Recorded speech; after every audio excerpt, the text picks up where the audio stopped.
प्रदेश में मदरसों का सर्वे शुरू हो चुका है। 5 अक्टूबर तक जिला प्रशासन को सर्वे रिपोर्ट सरकार को सबमिट करनी है। सरकार की तरफ से 12 बिंदुओं पर मदरसों का सर्वे कराया जा रहा है।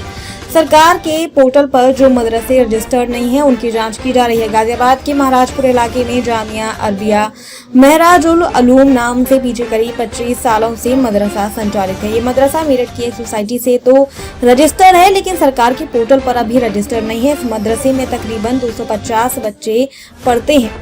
मदरसे के मुफ्ती शमीम कासमी से जब इस बारे में बात की गई तो उन्होंने कहा कि 2016 से सरकारी पोर्टल बंद है। कई बार जिला अल्पसंख्यक विभाग में मदरसे को रजिस्टर कराने के प्रयास किए गए, लेकिन पोर्टल बंद होने के कारण रजिस्ट्रेशन नहीं हो पाया। इतने सालों से आखिर ये मदरसा किस फंडिंग से चल रहा है, इस बारे में मुफ्ती साहब का कहना है कि इलाके के लोगों के सहयोग और चंदे से मदरसा चल रहा है। सर्वे को लेकर मुफ्ती साहब ने ये भी कहा कि सरकार मदरसों में बेवजह की चीजें कर रही है। सरकार को अपनी जरूरी कामों पर ध्यान देना चाहिए। को अल्पसंख्यक धर्मों के लोग को संस्थाएं चला रहे हैं, उनको ऐसे ही चलाने देना चाहिए और जो स्वयं सरकार से जुड़ना चाहते हैं उनके लिए पोर्टल खोलें। सर, मदरसे के सर्वे को लेकर सरकार की तरफ से आदेश आया है। गाजियाबाद में किस तरह की तैयारियां की गई हैं? जितने गैर मान्यता प्राप्त मदरसे हैं उनके संबंध में एक जांच कराने हेतु शासन से निर्देश आए हैं, जिसके क्रम में जिलाधिकारी महोदय के द्वारा तीनों तहसीलों में टीमें गठित की गई हैं, जिसमें उप जिलाधिकारी BSA तथा minority officer district minority officer को मेंबर बनाया गया है। उक्त के संबंध में हमारे तीनों तहसीलों में जांच हेतु जो रेवेन्यू टीम है तथा खंड शिक्षा अधिकारी के स्तर पे टीम्स लगाई गई हैं, जो आज से सर्वे का कार्य प्रारंभ कर रही हैं। सर, गाजियाबाद में कुल कितने मदरसे अब तक रजिस्टर्ड हैं और क्या अब तक निकल कर आया है? इसके विषय में जिला माइनॉरिटी ऑफिसर्स बता पाएंगे, लेकिन हम लोग हर एक मदरसे तक जाएंगे और उनको देखेंगे कि वो मान्यता प्राप्त हैं अथवा नहीं, वो किस प्रकार का पाठ्यक्रम पढ़ाते हैं, वो किस प्रकार की संपत्ति पर वो बना हुआ है जो मदरसा है। इन एस्पेक्ट्स पर को कवर करते हुए पूरी जांच की जाएगी। कुल 12 बिंदु सरकार की तरफ से दिए गए हैं जिन पर जांच करनी है। सर, एक सवाल ये भी है जो मदरसों की तरफ से उठ रहा है, 2016 से पोर्टल पर जब वो रजिस्टर्ड करने के लिए जाते हैं मदरसा, तो वह पोर्टल ही बंद पड़ा हुआ है। अगर मदरसों के संचालकों की तरफ से भी कोई बात ऐसी अवगत कराई जाएगी तो उससे भी शासन को अवगत कराया जाएगा। अगर उनको किसी प्रकार का कोई कठिनाई है रजिस्ट्रेशन में तो उससे भी अवगत कराया जाएगा शासन को। क्या नाम है? जी, मेरा नाम मोहम्मद वसीम कासमी है। ये मदरसा कब से आप चला रहे हैं? कितना पुराना?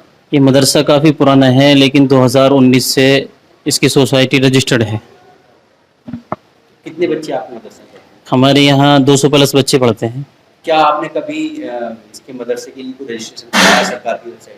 जी, हमने कई बार प्रयास किया है और कई बार अल्पसंख्यक विभाग में हम लोग गए हैं, लेकिन उधर से जवाब ये आता है कि जी 2016 से जो है ऊपर से पोर्टल बंद है, अभी सरकार की तरफ से परमिशन जो है चालू नहीं है, जब होगी आपको दे दिया जाएगा। हम बार बार जा रहे हैं और कई बार जो है उन लोगों से मुलाकात हमने की है, लेकिन मायूस होकर वापस लौटाते हैं। तो जैसे प्रयास किया तो किस तरह की दिक्कतें आपके सामने आती है? दिक्कतें सबसे पहले तो ये आती है कि आप जो है ये मानक पूरे कीजिए, वो कीजिए, और दूसरी बात ये है कि जब पोर्टल ही खुला हुआ नहीं है तो हम लोग क्या कर सकते हैं। तो ये कि जैसे आपने बताया बहुत पुराना मदरसा है, काफी बच्चे यहाँ पे पढ़ते हैं, तो फिर सरकार की तरफ से आपको कोई मदद नहीं मिलती, उसके बाद ये फिर आप कहाँ से किस तरह का फंड होता है जो आप मदरसे को चला रहे हैं? देखिए, आज़ादी से पहले भी और आज़ादी के बाद भी हम लोग जो हैं अपने मदारिस को, अपनी संस्थाओं को खुद ही चलाते हैं, और ये कौम जो है चंदा देती है, जिससे सरकार की तरफ से ना एक पैसा मिलता है, ना बिल्डिंग बनाने का, ना बच्चों को खर्च करने का, ना बच्चों के, ना टीचर को देने का, किसी भी तरह का कोई हमें सरकार नहीं देती है, सिर्फ कौम देती है। तो जो टीचर यहाँ पे हैं या जो बच्चे पढ़ते हैं उनका जो खर्चा होता है वो सब कौम के लोग ही? जी जी जी। इसके अलावा आपका मदरसा कहाँ से रजिस्टर्ड है? हमारा मदरसा जो है सोसाइटी जो रजिस्ट्रेशन है मेरठ से जो होता है वहीं से रजिस्टर्ड हमने करा रखा है। सरकार के पोर्टल पर रजिस्टर्ड? सरकार के पोर्टल पर रजिस्टर्ड नहीं है, चूँकि पोर्टल खुला हुआ नहीं है। अभी सरकार एक सर्वे की बात कर रही है कि मदरसों का सर्वे किया जाएगा, 12 बिंदु सरकार ने तय किए, उनके आधार पर सर्वे किया जाएगा, इसको लेकर क्या कहना? देखिए, सरकार मदरसों में जो खामखा की ये सब चीज़ें कर रही है, सरकार को अपने ज़रूरी कामों पे ध्यान देना चाहिए।